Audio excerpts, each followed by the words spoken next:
ఈరోజు మందిరంది విషయం మీరు ఇద్దరు ఏర్పాటు చేస్తారు. మీతో నేను కూడా ఉంటాను. సెమీ క్రిస్మస్ ఏమో అందరం కలిసి లేదయ్యా, ఈ మందిరం ఈరోజు ఇట్లున్నది. లేదు, మా సంతోషాన్ని మీతో మేము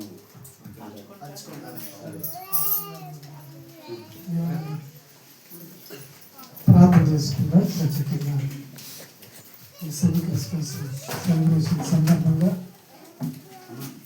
దేవుడు దైవాలను ప్రేమించి ఈ తిలక్ నగర్లో విధంగా మందిరాన్ని నిర్మించి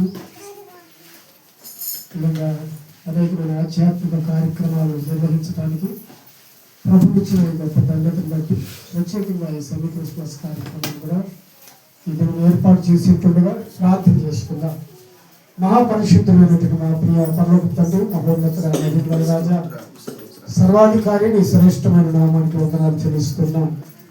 ప్రత్యేకంగా ఈ దినము ప్రభా ఈ సెమీ క్రిస్మస్ కార్యక్రమాన్ని కనకరాజు గారు ఏర్పాటు చేసి ఈ చుట్టుపక్కల ఉన్నటువంటి పరిసర ప్రాంత ప్రజలకు ఆశీర్వాదకరంగా అనేకులు పాపములు శాపములు ఉన్నటువంటి వారిని విడిపించి నీతి మార్గంలో నడిపించాలని ఒక తలంపు కలిగి వారి మందిరాన్ని నిర్మించి క్రిస్మస్ ప్రోగ్రాం ఏర్పాటు చేస్తుండగా మీ కృప తోడుగా ఉంచండి. ప్రత్యేకంగా ప్రభా ఈ కార్యక్రమం ఇంతవరకు మీరు తోడుగా ఉండి మీ మాటలను అందించారు.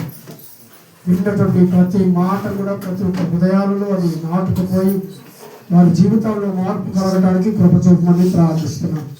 అంతేకాదు ప్రత్యేకంగా సెమీ క్రిస్మస్ కార్యక్రమం సందర్భంగా వారు కేకును కట్ చేయబోతుండగా సాల్మన్ గారు, అదేవిధంగా వారి తండ్రి పాస్టర్ గారు ఇరువురి ద్వారా ఈ కార్యక్రమం కేక్ కట్టింపు జరగబోతుండగా మీ కృప తోడుగా వచ్చి మా దినములన్నీ కూడా కృప తీయని అనుభూతితో జీవించడానికి నీవిచ్చే సంతోషాన్ని మా జీవితకాలం అంతా కూడా అనుభవించడానికి కృప చూపమని ప్రార్థిస్తూ కేక్ కట్ చేస్తున్న దైవంలో కూడా మీ కృప తోడుగా ఉంచమని యేసు నామములో అడిగి వేడుకొని ప్రార్థిస్తున్నాను.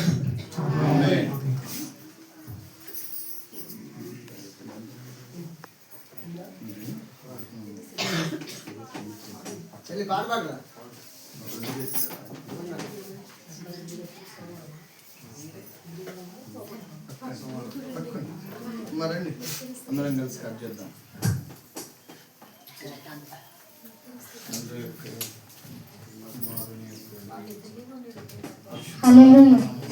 నిత్యము స్తుతించిన నీ రుణము తీర్చలేను, సమస్తం నీకిచ్చిన నీ త్యాగం మరువలేను.